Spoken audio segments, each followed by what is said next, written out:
Hello again, cheeky monkeys, and welcome to Nerd to the Third Power, your one-stop shop for all things nerdy and awesome. I'm your host, Master of Ceremonies, Dr. Gonzo. With me, as always, this epic quest of awesomeness is our resident anime goddess, the one, the only, the beautiful, the Cat. Cat, how you doing? Hello, minions. I am doing well today. Okay, all right. And we've got kind of an empty room here. The only other person with us here this week is Bryan. So, Bryan, how are you doing?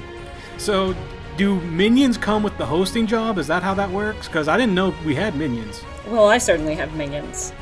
You are the minion, Bryan, in this case. That is news to me. I've got to read my contracts better. Yeah, you really do. Poor guy. So yes, we have kind of an empty room tonight, but that doesn't mean that we have any less show. Tonight we're discussing Michael Bay's Teenage Mutant Ninja Turtles, and that's going to be an interesting discussion. We've got kind of a split on the people who liked that film and people who didn't like that film, and we've got Mike Dodd joining us for that discussion. Big Turtle fan that he is. So in order to keep things rolling along, we're going to go just jump right into our headlines, so we have extra time for the discussion. So Bryan, why don't you take it away? Thank you. And now here in the multiverse, I'm still a bit on the quiet side. But I do have some big news concerning July sales. I haven't talked about sales in the last couple of months, mostly because there's not been a lot going on within them. Percentages really haven't changed around anywhere, and nothing really big has sort of broken through the top 10. Except this July.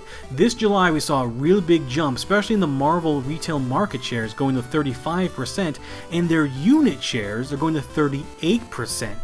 This is a huge jump, and everyone's probably wondering why. The reason being is they launched the new Rocket Raccoon book that had a pre-order of about 300,000 units. While that's all well and good, unfortunately the number is a bit inflated because 150,000 of those went to loot crates and loot crates themselves and not actually into the shops. Still, it's a very high and respectable number to get, especially for a new series, especially a new series with a movie that just came out. Other titles in the top 10 include Batman, Amazing Spider-Man, 2 issues of Original Sin, Spider-Man 2099, Justice League, Grayson, the legendary Star-Lord, and Harley Quinn. What's interesting even more is that this month, this July, is one of probably the best months, the biggest months in the Diamond exclusive era in sales. How much? $53.6 million worth of sales in July alone. Beginning of the year was a bit shaky and it looked like sales might actually be going down, but they leveled off and now we're on a major increase again. Last year, July was 5 weeks. This July was also 5 weeks, so you get a perfect scale to see where sales have gone up or down, and sales, they're going right back up. How long will this last? Well, who knows. We do actually have a lot of different events coming up later this year, leading into next year, so sales might continue to increase, or they might blindly plateau and single out, and they might decrease again. But the way things are looking, I'm definitely seeing more increasing than decreasing. Well, that's it for me this week. Like I said, I unfortunately had nothing really to talk about besides my talking of sales. So I turned everything over to John. John, take it away. Hey guys, John here. I'm going to be doing something a little bit different in my headlines this time, because there's just one event which seems to overshadow everything else that I could talk about this week, and you doubtless already know what it's going to be. Robin Williams, beloved actor and comedian, died on Monday morning of August the 11th in what appears to have been a suicide. Now, that his death was self-inflicted has not, as of my recording, been officially confirmed, as the police investigation is still ongoing and his family has, understandably, requested their privacy as they mourn. But they did say that Williams had been suffering from depression for a while now, which he kept out of the public eye. Ever since I heard the news, I've had a hard time thinking about a whole lot else. Depression is a terrible monster, and not one with which I'm unfamiliar. Unfortunately, there's been a stigma in our culture about talking about depression for what it is. An illness, something which should be treated and cared for no differently than any other ailment. Mental health is just as important as physical health, and getting the appropriate mental health care can save lives. So I'm going to leave the funny jokes and all the other movie news aside just for today, and I'm going to make the following plea. If you or anyone you know, anyone you love or care about, hell, even someone you can't stand is suffering from depression, especially if they might be suicidal, please talk to someone.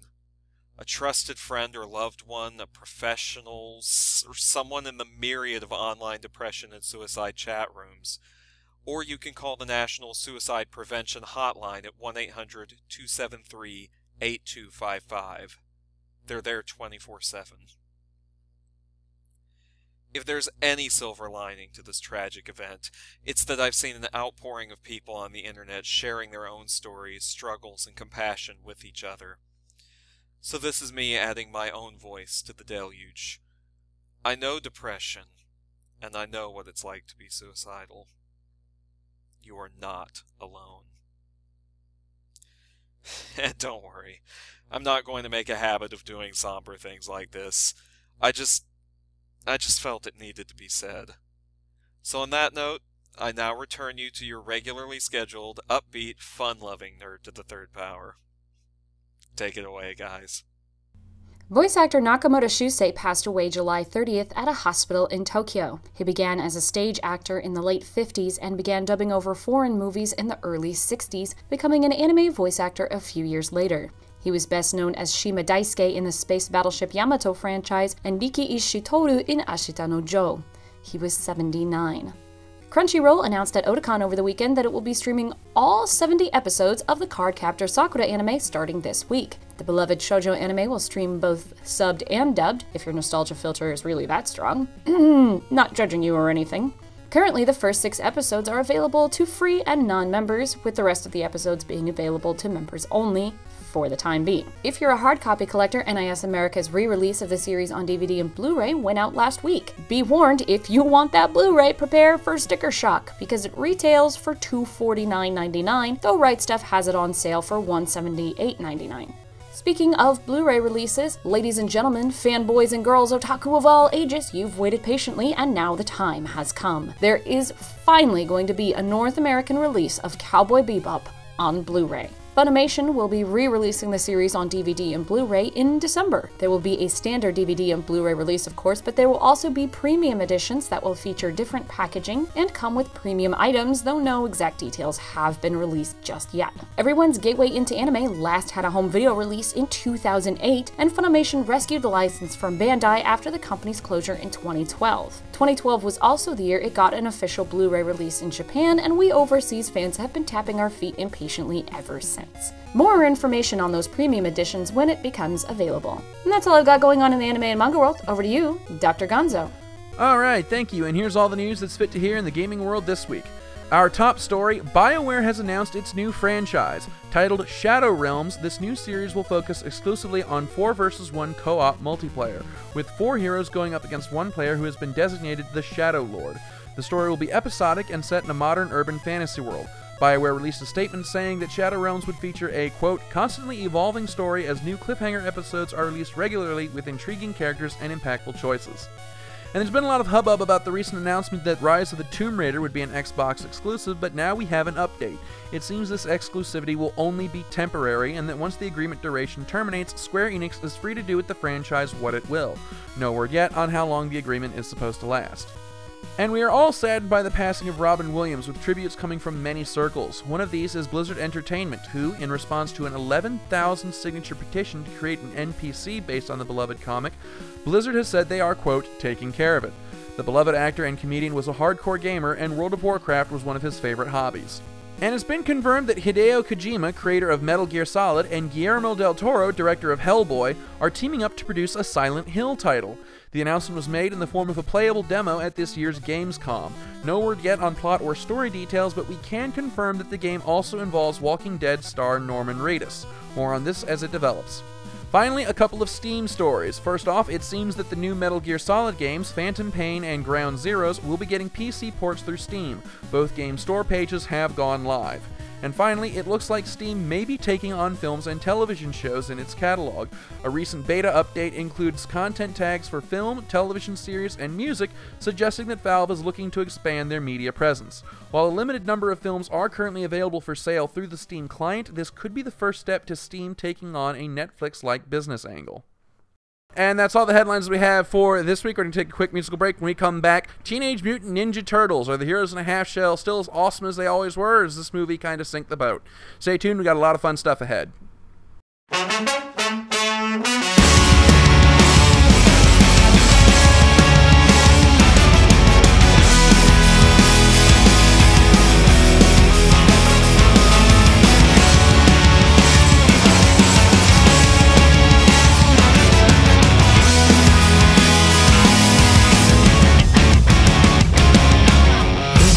A dark and stormy night last night. Bitter dark. Rain fell in torrents, stopping its ghost to the cold and the straight blue eyes. I've been waiting in half-hearted sleep for a promise I have meant to keep. Just for hoping that hope still flies. Wipe the sleep out of our sleeping night.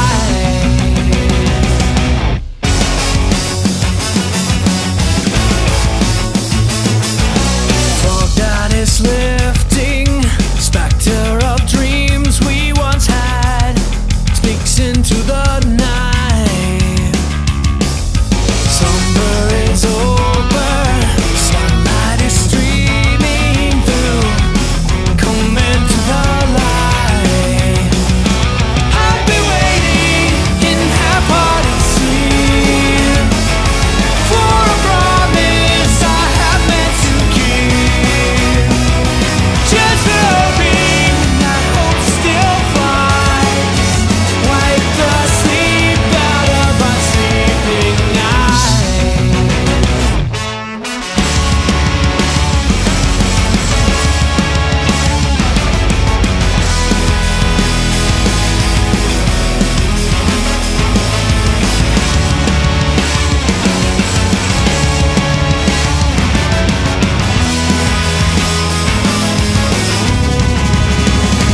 I know hope is not forgotten me.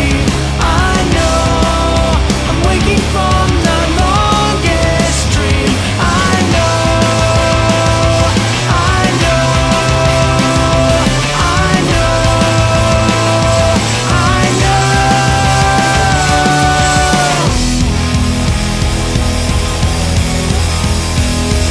I've been waiting in half-hearted sleep for a promise I have meant to keep. Just for hoping that hope still flies. Wipe the sleep out of our sleeping night. And hope still flies. And hope still flies. And hope still flies.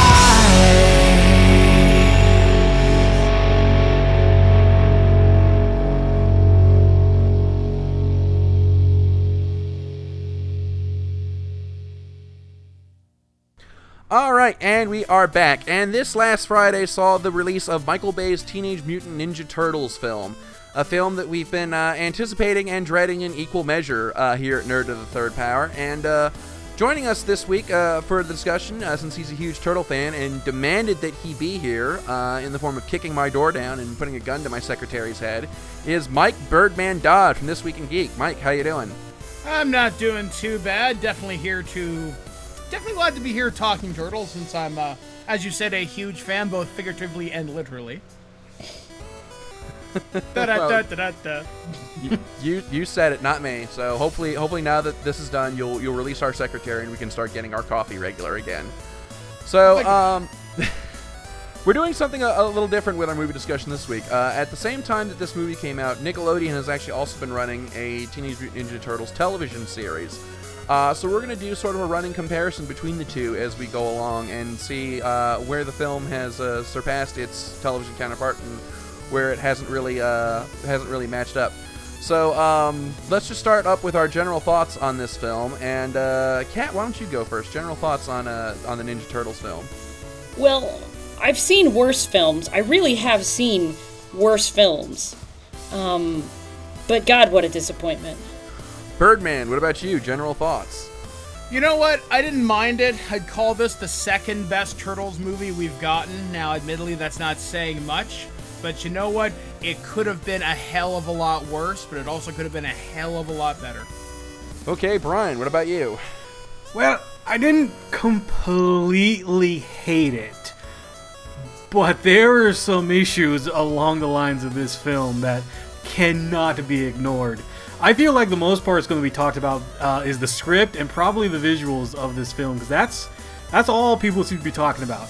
Well, it seems I'm the one who's on the extreme end of the spectrum here, because I absolutely hated this movie.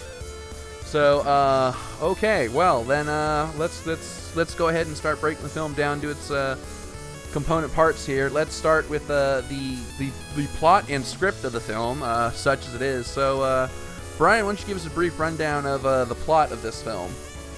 Well, this is an origin tale, as all things are with sort of like rebooting series. So you get to see how the Turtles came about, how they are connected with April O'Neil and what her life is all about, and when they first meet the Shredder and all the villains and such. So a lot of it is that the film takes place in New York, as it should, and that the Foot Clan is somehow taking over the streets of New York through various means of criminal activities. And by criminal activities, just sort of running around in black garb and going, hey, we're bad guys.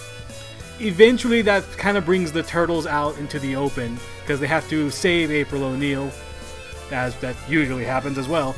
And this film kind of rotates around that, and after you get introduced to them and like how they are created, then the whole plot line of, well, the mutagen in their blood is really important, so now the Shredder and all the bad guys, they want to get them for the blood, because they have a really overcomplicated plan to try and get rich, I'm assuming? I wasn't really clear on that, to release toxins into New York, but then at the same time go, oh guys, guess what? We also have the cure, which is not suspicious in any way, shape, or form. That's sort of the overall plot. I'm probably missing a lot of stuff because I did see it at like 10:50 at night and my mind was probably going blank. But overall, the script was so uneven at certain points. It is all over the place. It's introduced to the Foot. Oh, here's the Turtles now. Now we have the Turtles' origin story and how they're directly connected to April O'Neil. Now that's out of the way. Here's the Shredder. Here's kind of what they want to do. Okay, now they're captured. Oh wait, now they're not captured, and fight. It just seemed like they didn't really know when to put the brakes to let everyone breathe. Kat, what about you? What were your thoughts on the script? I mean, Swiss cheese has fewer holes in it than this fucking movie right here. There's so many issues going on here. And I think one of the biggest things that we need to address is how they basically wrote this movie with April O'Neil as the main character and the Turtles themselves as sort of side characters by comparison.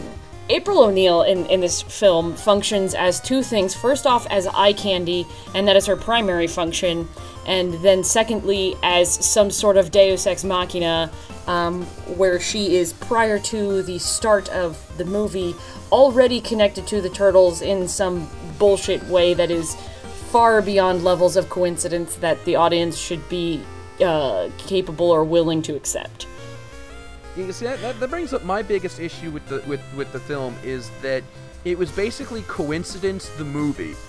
It's like it's almost like 6 degrees of April O'Neil here. Okay, they're her pets. So is Splinter. Her father created them, and then from there, somehow or other, Splinter knows the entirety of Shredder's plan, and despite the fact that it's never established that Splinter ever saw the Shredder, or that Shredder was even in New York at the time, and yet somehow Splinter has got a hate on for Shredder and vice versa.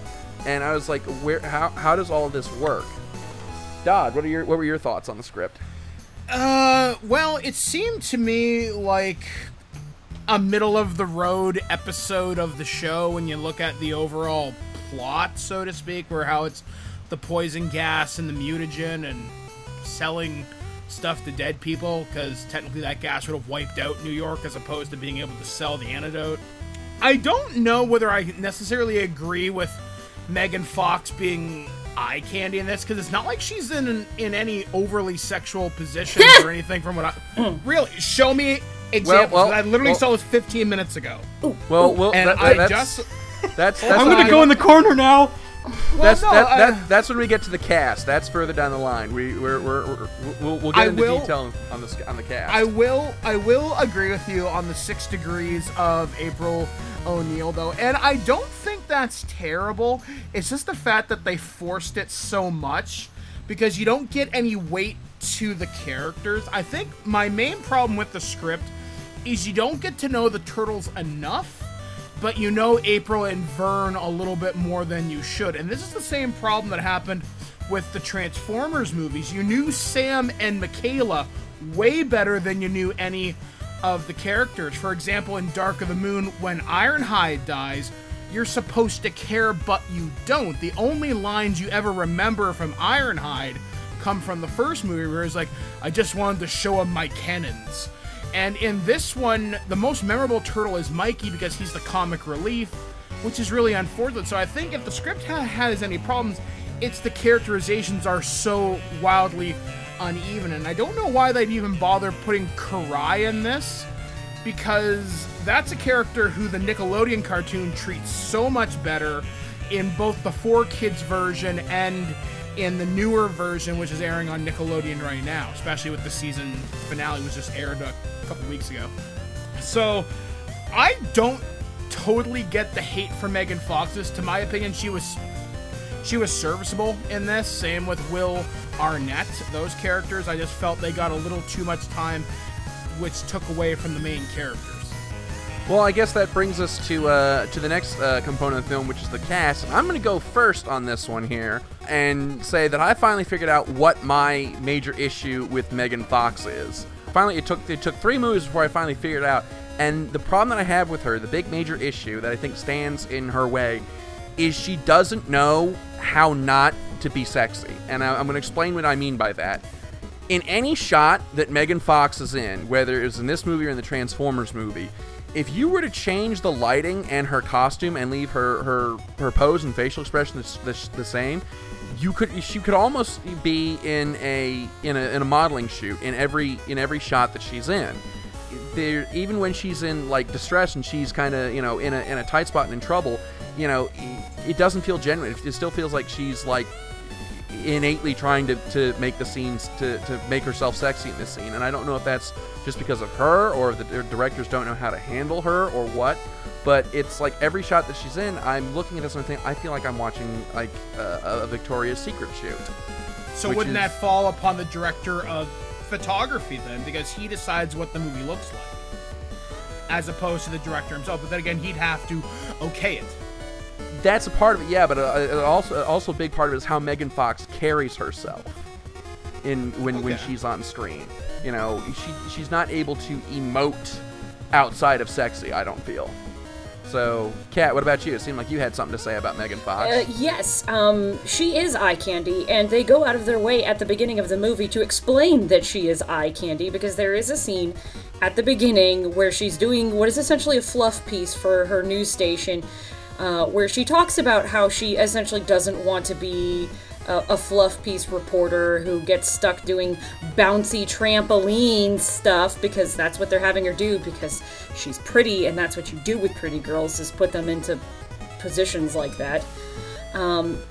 So she basically goes out of her way to say, I don't want to be like that, and then literally spends the entire movie not doing anything at all. She's caught up in a huge deal, like crazy shit's going on, and she can't act at all on her own will. she has to ask somebody how to do everything. Like, and it's really just, it's awful because I can't help but look at this from a female point of view going, because this cast is almost entirely dudes, she's going to a man every time and asking the man what to do or how to do it or getting permission to do something. And she has to get saved all the time, and granted, it's April O'Neil, it's kind of what she's there for.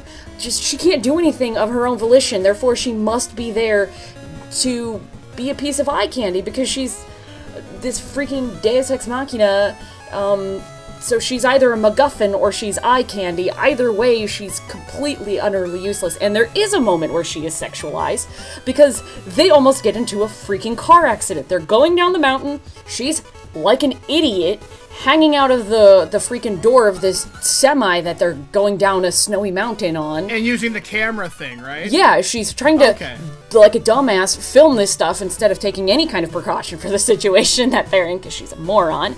And then Vern turns and is like, what are you doing? Don't do that. And sees this big full frontal shot of her ass. And then he's like, no, never mind, stay there. That's a cheap throwaway joke at best. It's terrible, and she spends the whole movie getting hit on by Vern and getting grossly hit on by Mikey, and she, doesn't really do anything to stop it. It's like... But she doesn't respond to it either.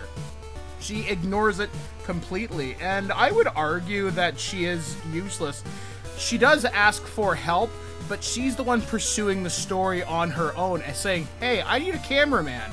And when everybody turns their back on her, Vern included, and burn Whoopi Goldberg, she still pursues the story by herself. I wouldn't call her useless. I would call her a plot device. Yes. At time, but I wouldn't call her useless. She's a plot device. She is not really so much a character. And, I think a lot of people give her shit because she is pretty. And I do kind of agree with Gonzo, where I don't think she necessarily knows how to get outside of that comfort zone of, I'm going to just be pretty no matter what. And I do wonder if that does fall upon the director of photography, because a lot of that comes down to lighting, on how you look. I mean, if you've ever been on a film set, lighting is like friggin' everything.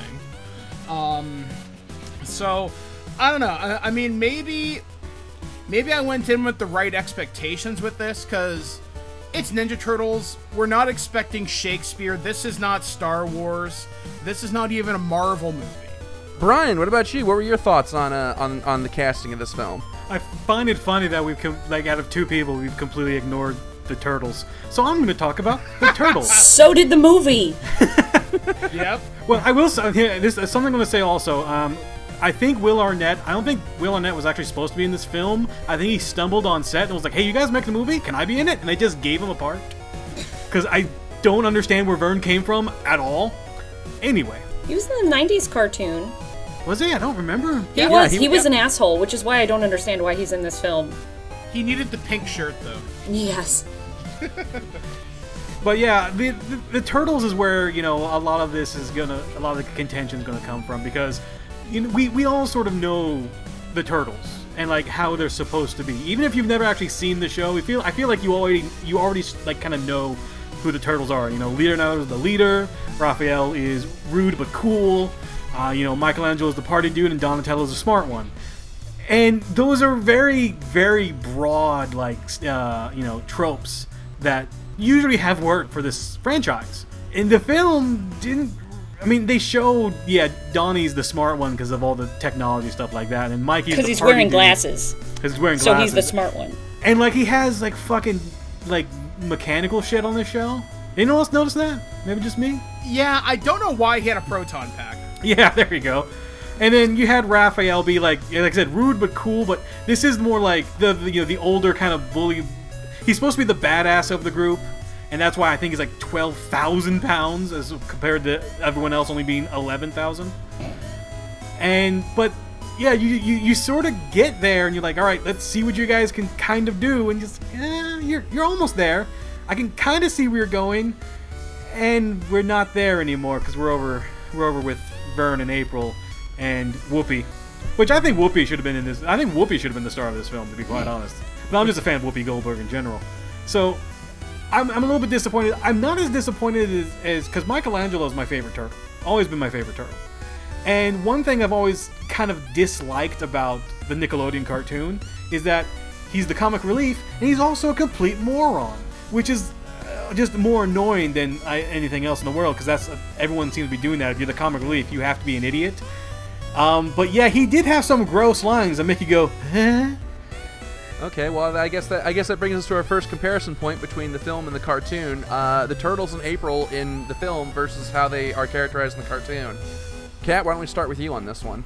I think the most important characterization difference that you can get between the two is that in the 2012 cartoon, they're actually teenagers. And it's in the freaking title that they are Teenage Mutant Ninja Turtles. And we seem to forget that because they're great big badasses who could go off and fight and do ninja stuff, that they're actually supposed to be young, immature, and learning about the world, and not like freaking 6'7" hulking masses who already know everything and are intimidating as shit.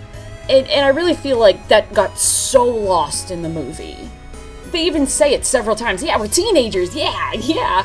That's how we're relating to the audience. But even though we're not gonna, in any way, reflect that in the characters.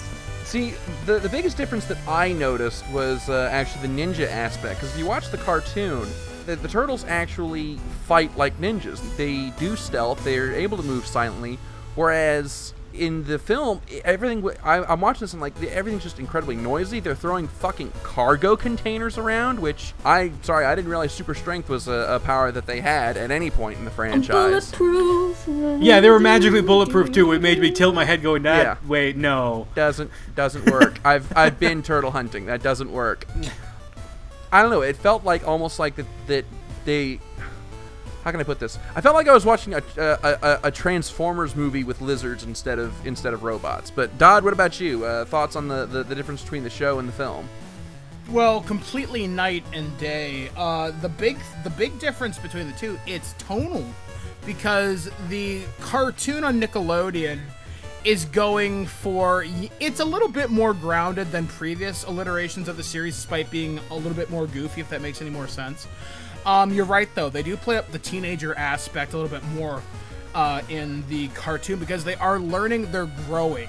The only time there are really kids in the new movie is when it showed Splinter raising them up, and they're going through their, kind of training montage, so to speak. In the new movie here, they come across as, if they were teenagers, they're at the ages of, 18 and 19, aka the 2 years we were most likely a big asshole. And they're totally roided out, serious roids. Yeah, they're not ninja as opposed they are to brute strength, which the comparison to Michael Bay with lizards is not unfair, because it's less stealth, kinetic action than it is forceful, for lack of a better phrase, brute force. Like I said, whipping them in the cargo containers, being able to get knocked through walls and be more or less alright. The bulletproof thing, I could see the shells being bulletproof, but nothing else, and even then, those shells ain't gonna stand up to an assault rifle with a full clip. Maybe 1 or 2 bullets, but one of the things that the show gets right compared to the movie is, with April in the new cartoon series, she's just an ordinary person. There is no secret hit. Well, I guess there is. Am I allowed to talk spoilers about the cartoon series? Yes.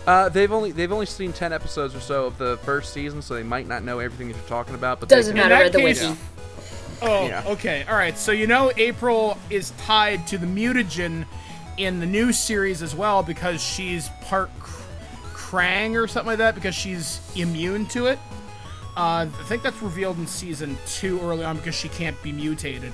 And in this one, I don't know, the connections seem forced, but the relationship with the Turtles in the new Nick cartoon is so much more, it nuanced? Feels more organic. Yeah, it feels nuanced, and the fact that there's a budding relationship between Donnie and April, and even the rival Casey Jones comes up several times. It's not creepy in the cartoon because it's not sexualized so much, Because, well, at most he wants to kiss her and hug her and hold her, whereas obviously them making comments about Megan Fox's ass or whatever. But that's the problem with between these two alliterations of the Turtles. It's tone. The movie didn't know whether to be serious and dark, gritty reboot, or whether to embrace the goofiness of its title and be kind of silly with it. I think that comes because we keep saying this is Michael Bay's Teenage Mutant, Michael Bay's Teenage Mutant, Michael Bay's Teenage Mutant Ninja Turtle, because Michael Bay is the name that will draw the heat. Truth be told, Michael Bay was a producer on this film, and you had another guy, Jonathan Leesman. I think I'm saying his name correctly. He was the director. So I feel like even though Michael Bay obviously had fingers on it, and there was definitely Michael Bay fingerprints all around it, it seems like Jonathan, the director, he might have tried something a little bit different, and this is why the film is so uneven. He might be the guy going, no, we shouldn't make it, as sort of dark and or gritty like this. Let's try to make it fun. So they have like the weird fun moments followed right by a serious moment, and just seesawing back and forth and just confusing more the audience, I feel like, than actually helping talk about it. Because I've heard stories about producers and directors not getting along, and it shows up on screen sometimes. This could just be one of those cases. I want to take a moment and address another elephant in the room as far as the characters go, and that's the Shredder. The Shredder Mecha Blender? The Shredder was almost a forgetting the armor. That we'll discuss that when we get to the visuals, but just the character. The Shredder as a character was just a non-entity in this film. And it was a very jarring thing for me to see, or not see as the case may be, because in virtually every incarnation of the Turtles, especially in the 2012 cartoon, there's always been a very intimate grudge match going between Splinter and Shredder. There was always a history that connected Shredder to the Turtles. And here, Shredder was just kind of there. And I really felt like his motivations weren't explored at all. Like, he was basically just, he was doing a Snidely Whiplash. Like, oh, I'm evil for the sake of being evil. Watch as I twirl my mustache. So the rumor is that William Fichtner's character, Eric Sachs, was originally going to be the Shredder. And people heard this rumor and were completely outraged. So the rumor is that they changed it and actually added a secondary person to be the Shredder, so that they didn't come off as totally fucking up your childhood and racism and other things that are wrong with making somebody other than the Shredder as the Shredder. You actually kind of made me think there first. I kind of wonder if the scenes with the Shredder were added in later, because if you take out the Shredder, the movie kind of flows. Other than a few lines of dialogue here and there and the last fight, the movie would work with Sachs as the bad guy for the most part. So I wonder what was cut, because you look at the wiki on this, and it mentions Baxter Stockman at one point, and I wonder if they were trying to build up the human villains and build up to the Shredder at some point. Just a thought. I'm just musing. Yeah, it's possible. I've heard a couple different things. I heard what Kat was talking about, so you never really know. You might not even know until maybe like a DVD or a Blu-ray or something like that, and you get the special feature on it, or someone does some sort of interview sometime. So yeah, like the Shredder was there, but yeah, again, just other than being not the main villain, almost like the main villain's lackey, even though he's not supposed to be. That's a little bit questionable as well. But at the same time, it's hard to complain about him because he was almost not there. But the thing is, that's the problem. Is the part of what made the Shredder such a threatening villain to the Turtles is, again, that intimate history with them and with their master, regardless of the iteration. That's what made him such a threatening villain, was he could hit them where they lived. And technically he did. Yeah, and one other character that I have to talk about, because I almost walked out of the theater when they name dropped her because of how she's treated in the film versus the TV show, and Mike's already mentioned this, and that's Karai. Karai is one of the best written characters of the 2012 cartoon, and I admit that's the first exposure I've had to her, so I don't know how she is in any of the other iterations, but she's such a well-written and well-developed character, and then I felt like to see her appear for all of a combined total of about 1 minute in the film, and then to pretty much be off in a car wreck. Because you'll notice we never see her again after her Humvee overturns. I was like, no, why do you have to attach that name to this character? This character is useless, incidental. Why make me hope that we're going to see some bad attitude out of her and then just drop her? Because she's a name, and you recognize that name. See, it would have been awesome if they brought in Kelly Hu, who does the voice of Karai on the 2012 cartoon, because she does look like Karai. She was in The Scorpion King or The Scorpion Queen, I think. That movie with The Rock about 10 years ago. She's Lady Deathstrike. Yeah. I think that would be really awesome. And that would have been a nice little throwback to it, like a nice little Easter egg. I honestly think that the 2012 cartoon's portrayal of Karai is probably pretty different than a lot of other incarnations of Karai. Because the whole Shredder's daughter, and they kind of probably aged her down, especially compared to the comics. So they might have been going for some different version. But I like the 2012 version so much. I think she's awesome. Oh yeah, especially in the second season. Okay, all right. Well, I guess we pretty much dissected the cast as far as we can. Now let's get to the next component of the film, and that is the presentation and visual effects. So, yeah, those turtles. I was going to say, who wants to start this? Who's going to raise their hand first? I must say that this whole thing where they're supposed to be teenagers, but instead they look like freaking 6'7" bodybuilders on steroids. Like, they don't look... Ignoring the fact that they don't look like what you want them to look like because of nostalgia, they don't look like anything that we're told by the title that they're supposed to be, except for mutant and turtles. They're missing the whole what ninjas are supposed to look like. Well, I mean, even what ninjas are... Turtles aren't a good example of what ninjas are supposed to look like, but they don't look like teenagers. You can't tell me that these guys are 15. I'll never believe it. Your audience won't believe it. I was really turned off by all of the, to borrow a term from the Transformers fandom, all of the kibble that they had, especially Donatello. Donatello was the worst offender on this. Like, okay, all right, you give him the glasses, okay, cheap geek stereotype, fine, but all right, I can forgive that. But he's got like a freaking computer strapped to his back, and were those solar panels he was wearing as a skirt? I'm like, what purpose does all of this serve? And again, this goes back to the whole stealth aspect. They just look very unwieldy and cumbersome, which is not something that a ninja should be. A ninja is supposed to be lithe and flexible and able to, move stealthily and with agility. And these turtles, they look like walking tanks. They are tanks. They don't look like they can do anything a ninja should be able to do. And that's sort of the thing. And I'm a huge martial art fan, like nut. I think I might have mentioned it on the show. And so when I saw how big these guys were, my first reaction was like, how are they going to do anything? I expect them to kick and then fall over and rip their knee open or something, because you're way too big for that.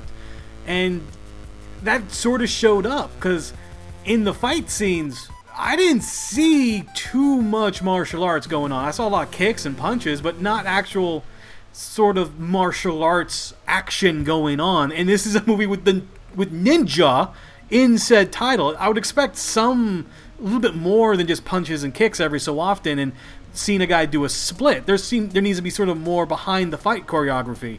And I looked up the fight choreographer of this movie just out of plain curiosity, see what else he did. And he's done really big things. I think he helped out with like the Avengers and some of the Bourne movies, but none of those were martial art films. And I feel like if you want to bring in a fight choreographer, make sure he has some knowledge of martial arts for the fights. Because, no offense, these fights were really disappointing to me. And they look like video games. It looked like I could have a controller in my hand and play them. That's assuming you could even see the action that was going on. With the Dutch angles. Which again makes all the kibble very ironic, because I know why they did it. They did it to make each turtle look distinctive so that you could just glance and go, oh, that's Donatello, that's Leonardo.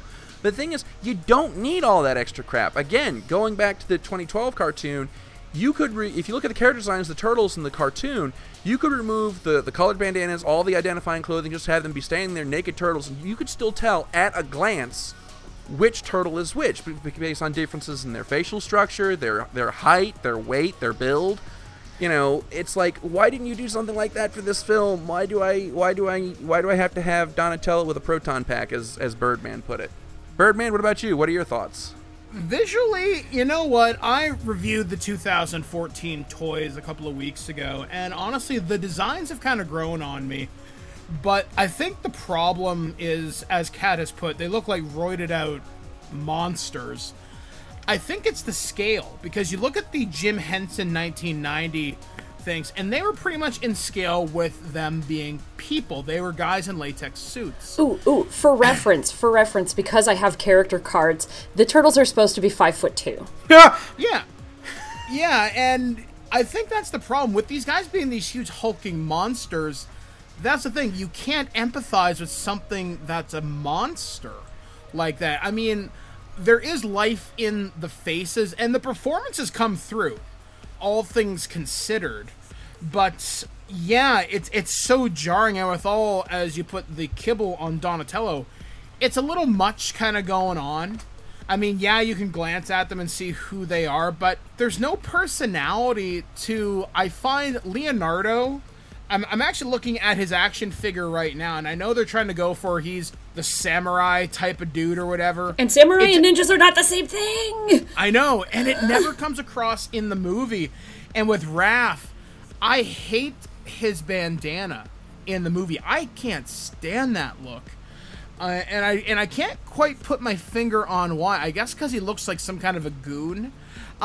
Because you were looking up the fight choreographer for this, I decided to look up the cinematographer for this. Have either of you guys seen the movie Elite Squad or Elite Squad 2? No. I don't think so. No, I don't think so. RoboCop? The new one or the old one?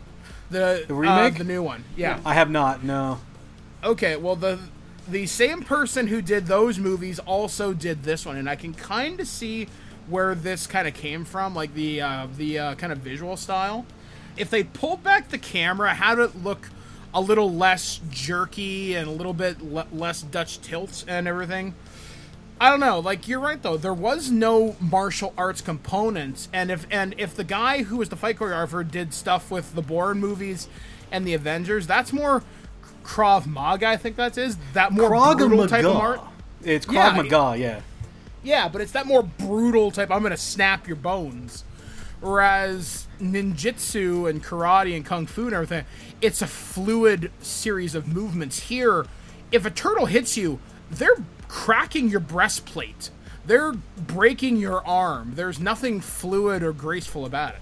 It's the influx of mixed martial arts is what it is. Since that's being super popular right now, there's more. You see that I'm starting to see that like more and more in films. Where it's more down and dirty, punch you, breaky, than what I'm usually used to. And God, I sound like such a huge martial arts snob. I'm so sorry, but I really enjoyed the old Peking opera style, where it's more of a dance than an actual fight. Yeah. So this was like watching 4 hulked out versions of Brock Lesnar fight people for an hour and a half. We can't stop talking about the character designs until we address Splinter and Shredder, because Splinter, the turtles grow on you. The turtles really do grow on you. Splinter never grows on you. Splinter always looks kind of weird and scary. I didn't mind him. Really? Because I was horrified. I didn't much care for the costume, but the model itself I didn't mind. I hated the model. He looked like, you know what I kept thinking of. I just realized, what the model for Splinter reminds me of for some weird ass reason. Watership Down. I could see that. I don't know why, but every time I look at Splinter, I expect like he didn't look like a rat. He looked like just, I don't know. It was just very uncanny valley. I almost want to say that he almost looked like he belonged in a cartoon and not in a CG film. So, and that's kind of saying something, because there have been some really bad designs for Splinter in a couple of cartoons and comics. But it's just, I don't know, Splinter. No, he didn't work for me. What about you, Brian? Well, for Splinter, I didn't really. I guess I sort of ignored it. I was more distracted by a shiny object. Said shiny object being the Shredder. Because because when you first meet the Shredder, you don't meet him in his armor, and it's like, we've upgraded your armor. And you see him in the armor, and you're like, Megatron, what are you doing in this film? Exactly. We want to talk about how impractical the Turtles are in just their normal everyday garb, but the Shredder is a fucking transformer. There's no other way to describe what he looks like. He's a walking Swiss Army knife. And yeah, and like goes against his type too. And it shoots out the army knives, and then he brings them back with magnets. I'm just like, what is going on? See, one of the problems with the Shredder, it was with obviously his characterization. The Shredder, I envision, wouldn't need a suit that has robotics. He'd rather fight Splinter and the Turtles with just his arm blades and maybe a sword, not this goddamn power suit. If that, because let's not forget, he is a martial artist himself, and at least in some other incarnations, his best fights are, just through martial arts. He doesn't need a weapon. Again, let's go back and compare Shredder in the film versus Shredder in the cartoon. The Shredder in the cartoon, what makes him such a threatening villain is he's able to fight the Turtles on their own terms and whoop their asses at it. Unarmed. Well, just he always disarm has, them like, and kick their asses. Yeah, he has the finger spikes. He doesn't really get rid of the finger spikes or the knuckles. Well, the knuckle spikes. He wouldn't be called the Shredder either other way. Right. Exactly. But for the most part, I mean, he fights them on a pretty even keel. Whereas I was looking. Here's what I was thinking when I was looking at Shredder in the film. I was thinking of Warhammer 40K Space Marine armor when I was looking at it. I'm just like, this is the Shredder? No, give him an axe and a storm bolter, and this guy could be like fighting Tyranids on planet Zog. This is not Shredder, this is a fucking Chaos Space Marine. So, and then just the thing that really drove me up the wall was the magnets pulling back the blades. Magnets don't work that way. Especially in the sewer, he would just pull everything onto him. I've got you now. Fuck. All right, I'm trapped. I feel like that's the kind of shit you need to save for Iron Man, because that's the shit we'd believe out of Iron Man. But when we have Shredder, he's such an iconic villain. We're like, don't change him. We know how to deal with this. Like, he doesn't need gimmicks. He is a walking gimmick. He doesn't need gimmicks to make him even worse. Oh, One of the things that the 2012 series does right with the Shredder is, obviously, his visual design looks amazing.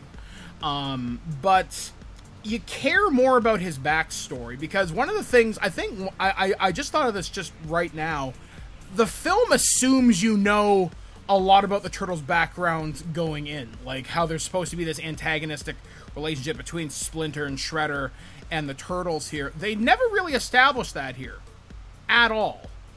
And when he comes out and fights in his giant mech suit, it's supposed to be, oh man, now he's taking it to the next level, and no. And I think you kind of hit it just right. He's more in line with an Iron Man villain than he is a Turtles villain. Plus, the 2012 Shredder fights for something, as opposed to this asshole who I don't even know why he's doing it. There's really no reason for him to be there at all, because if it was about money, why wouldn't he do that in Japan? There's nothing established in this film to bring him out of his own country and make him fight these people. Yeah, and this isn't for the honor of the Foot Clan. What does the Foot... I mean, and these are... You mean the Call of Duty villains? Yeah, the fucking reject G.I. Joes. Yeah, I don't get that. I mean, if this movie fucked up anything, the villains are a major part of it. At least when the Turtles are bantering, especially that scene in the elevator, that works. When you see the Shredder here, he's like Billy said, the twirly mustache. It doesn't make any fucking sense. And technically to join the Foot Clan, can you hold a gun? Yep. Can you wear khakis? Yep. Welcome. Can you wear this ridiculous looking mask that kind of looks like a face, but not really? I guess so. All right, you're in. No, seriously. Aren't we supposed to be ninjas? Not anymore. with how goofy We have guns! the older incarnations of Turtles are, like, I long for it so badly in this version because they're trying so hard to ground so much of it into reality that honestly, like, the Foot Clan looks like people the Joker would have hired, especially with the freaky weird masks. Like, there's nothing to make them a clan, because the implication is martial arts and Japanese stuff and ninjas, and no, there's nothing there that makes them the Foot Clan. They could have called them literally anything else in the world, and I would have believed it more than the Foot Clan. They should have called them, like, after, I think it was the 2003 series, and the 2012 does this as well. There's a gang called the Purple Dragons. They could have done that, or if they're going to make them Foot Clan, make them robots or something, like they did in the original cartoon. This way, they could have really kicked the shit out of them and used their weapons. And still would have been PG. And that's another thing, too. You see the Turtles use their weapons a lot in this movie. But not as weapons. Yeah.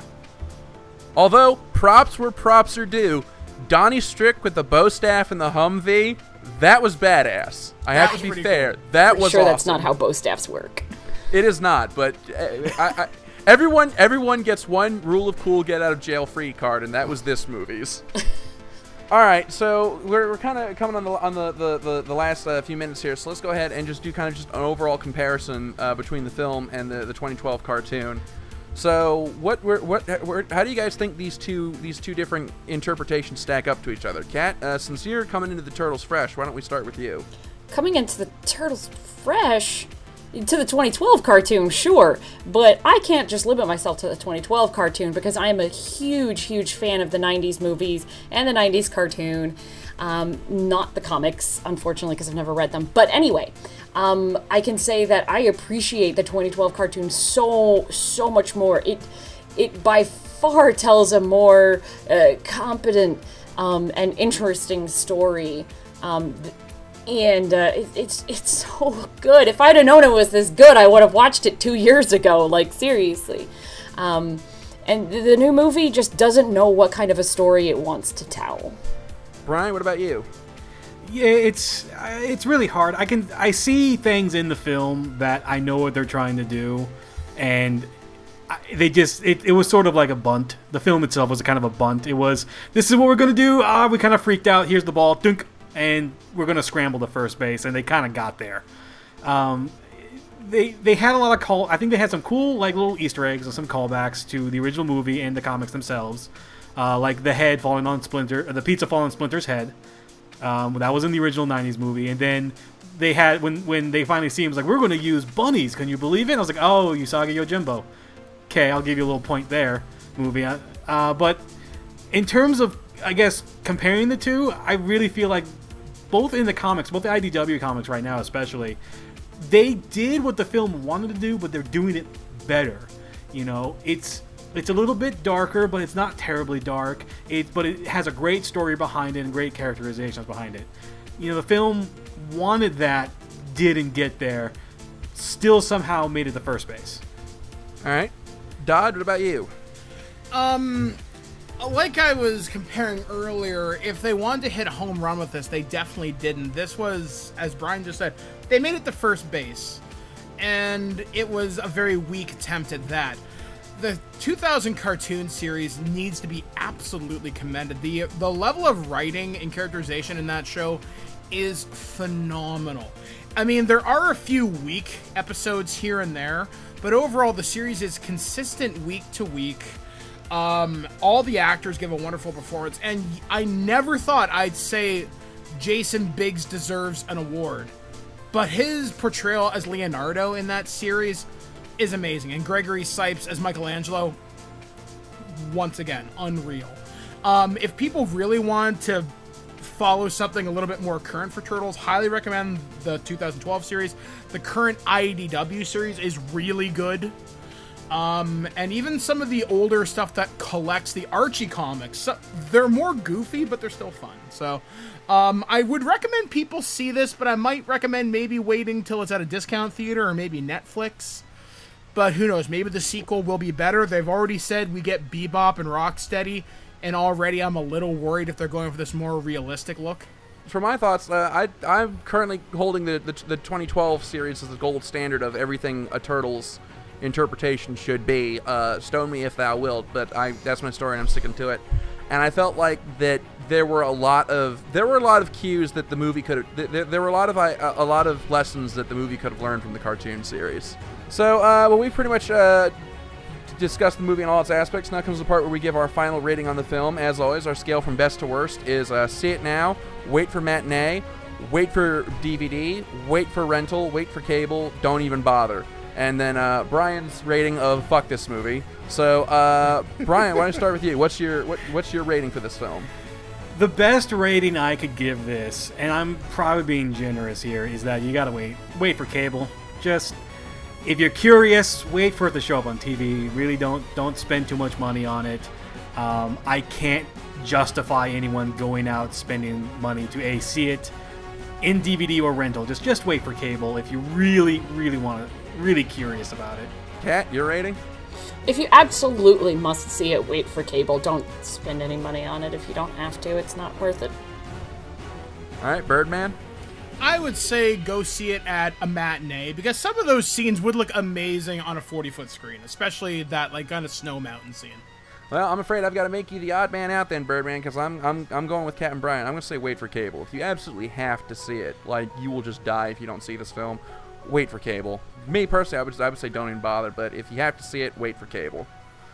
So that's all the time that we have for Nerd to Third Power this week, and now, as is our custom, Mike, as we have a guest on the show, now comes the point where you get to promote any upcoming projects that you might have. So what have you got coming down the pipes? Well, I'm actually starting, we're restarting Last Exit to Ponyville with you and Skyblaze starting remarkably soon. That's over on thisweekingeek.net. Due to recent events in the news, we're going to be doing a tribute to Robin Williams as our topic show for the month of August on This Week in Geek. And as always, you can find us around the net at thisweekingeek.net and occasionally in Toronto on the radios on News Talk 1010. All right. Well, thanks again for coming on the show, Birdman. It's always a pleasure to have you on the show. Always a blast, man. And that's all the time we have for Nerd to Third Power this week. Thank you as always for tuning in. We'll see you next week where we're discussing the closing of Studio Ghibli. And Mars Girl might be joining us for that discussion. So we're going to be having a lot of fun with that. So we'll see you all next week. As always, I'm Dr. Gonzo. I'm the Cat.